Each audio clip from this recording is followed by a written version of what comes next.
Hey guys, welcome back to the channel again. This is actually the Jewel. They used to be the Waterfall Vortex, but I think it's a bit too early. And yeah, so we're heading to Terminal 1. We're catching AirAsia and we'll be flying from Singapore to Penang. So let's go. Okay, so AirAsia basically operates off Terminal 1. They used to do Terminal 4, but since Terminal 4 is now closed, they are in Terminal 1, which is great for me. Let me show you why in a bit. But basically they are at row 2 of the AirAsia check-in counter. Though there was a queue, the whole check-in process actually took less than 5 minutes.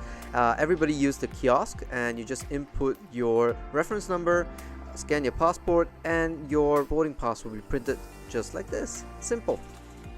Okay, that's all done. Pretty straightforward, no dramas. Now let's go through immigrations and I'll share with you why that AirAsia moving to Terminal 1 is actually a good thing for me and for you, maybe. So the reason why I think that it's a great idea to be in Terminal 1 is because of the Plaza Premium Lounge. Now if you have a card that gives you access to Plaza Premium, the lounge is here and it's actually a pretty nice lounge as well.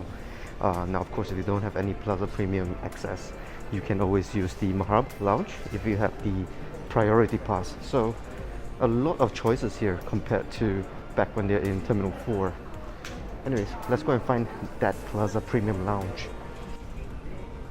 So it seems like you can also pay for the lounge for $38 for 3 hours. The Plaza Premium Lounge is actually located at the Transfer C area, which once past immigration, you turn left and go all the way straight till you reach Paul, and then you can see the Transfer C desk.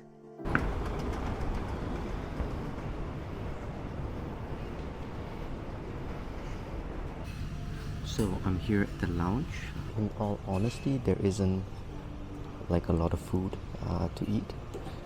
I took everything that they have. You have a very empty nasi lemak with 1 egg and a pancake, and I got myself a cup of tea.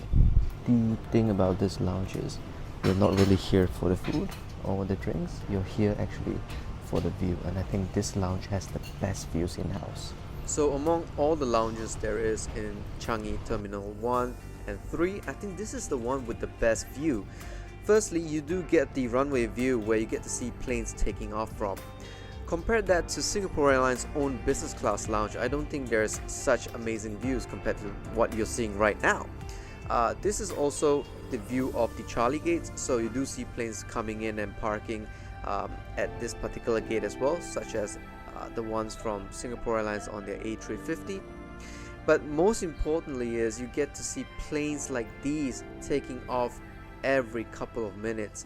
It's really the best place to just chill and have a cup of coffee while enjoying the view of planes moving about in Changi Terminal 1.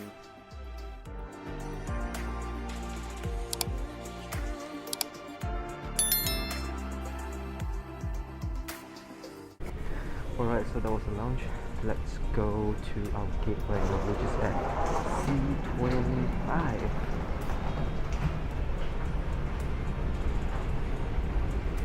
So the plane today is a 14-year-old Airbus A320 that will be taking us to Penang.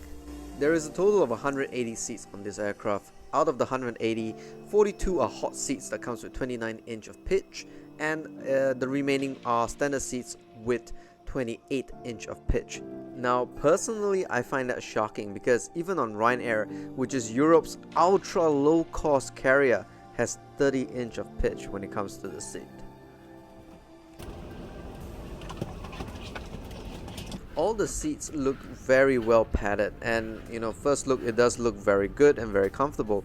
However, due to the lack of lumbar support, you will start to arc forward, and after a while it does feel very uncomfortable.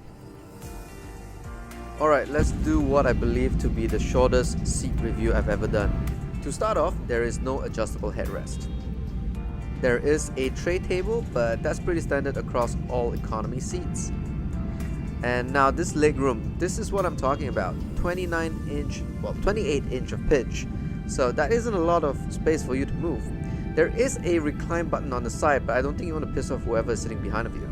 The lavatory on board is pretty basic and there's nothing really special about it. But as this is an eventful flight, as you'll know later, I was locked in by the duty-free card. After escaping captivity, I got myself a Pak Nasir Nasi Lemak. I would argue this is the best Nasi Lemak you can get on board. So interestingly, while I was about to eat, the air conditioning started to like really drip on me and got my whole self wet, as you can see here, and also on my shirt. So what the cabin crew did was they bumped me up to what I believe is premium economy. Since we got a new seat, let's do a quick review. So you can see 1 inch of difference is a huge difference, and basically the width is still the same, so no difference there.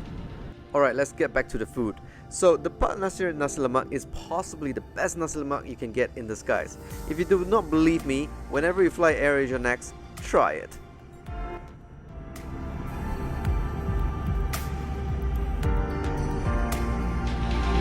So that's it, my flight from Singapore to Penang. Overall, it was a very short, very eventful flight actually.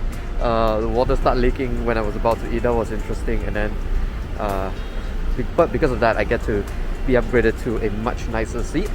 The cabin crew was amazing. The seats was not too bad, but I don't see it being a possibility if it was a 3-4 hours flight. I don't think I can do that on that aircraft. The pressurization of the aircraft was not done very nicely, and I'm still having headaches from that flight actually right now. So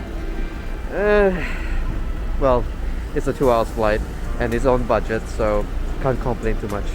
Anyways guys, I'll be heading to the hotel, and I'll do a review of the hotel next week. So if you want to know which hotel is that, remember to stay tuned and do help to subscribe and like this video as well. I'll see you guys next week.